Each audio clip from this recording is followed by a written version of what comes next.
Hello bachcho, let's read out the question first. One solid sphere A and another hollow sphere B are of same mass and same outer radii.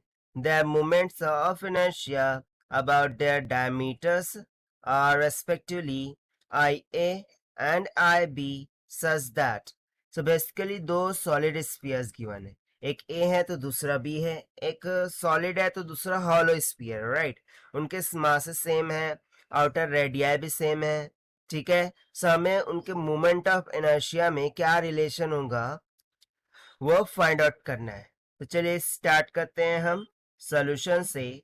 But before of its let's talk about the key concept which we are going to use here for this question. So key concept हम यहाँ पर क्या लगा सकते हैं, moment of inertia का, that is I is equals to M R का square, जहां पर आर क्या आता है, डिस्टेंस फ्रॉम द एक्सिस होता है. सो देखिए यहाँ पर किसकी किसकी बात हुई है, सॉलिड स्फीयर की.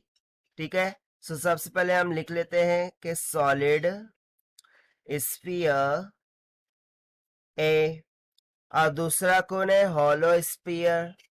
ठीक है. सो हम लिख लेते हैं कि one is hollow sphere B. Now basically we know that कि जो सॉलिड स्फीयर होता है उसके लिए मोमेंट ऑफ इनर्शिया क्या आता है, simply 2/5 times of M R का स्क्वायर, जहां पर एम सॉलिड स्फीयर का मास होगा, आर ये डिस्टेंस फ्रॉम द एक्सिस होगा. और जैसा कि यहाँ पर moment of inertia about that diameters बोला है. ठीक है. सो ये हमने अबाउट द डायमीटर्स ही लिखा है. अब उस तरीके से यदि मैं हॉलो स्फीयर के लिए लिखूं, ठीक है, सो उस टाइम पर मोमेंट ऑफ इनर्शिया कितना आता है, 2/3 एम आर का स्क्वायर. ठीक है.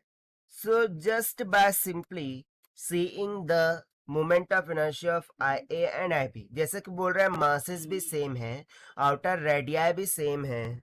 सो ओनली ये जो 2/5 एंड 2/3 की क्वांटिटी से हम ये देखकर बता सकते हैं कि जो मोमेंट ऑफ इनर्शिया होगा for hollow sphere, this will be greater than to moment of inertia for the solid sphere. और यही हो जाता है हमारा रिक्वायर्ड आंसर, जो कि हमने सॉल्व किया by using the moment of inertia concept. Now if you try to match with the option, so option C will become correct answer for this question. So this is the required solution. I hope you understood well. Best of luck. Thank you.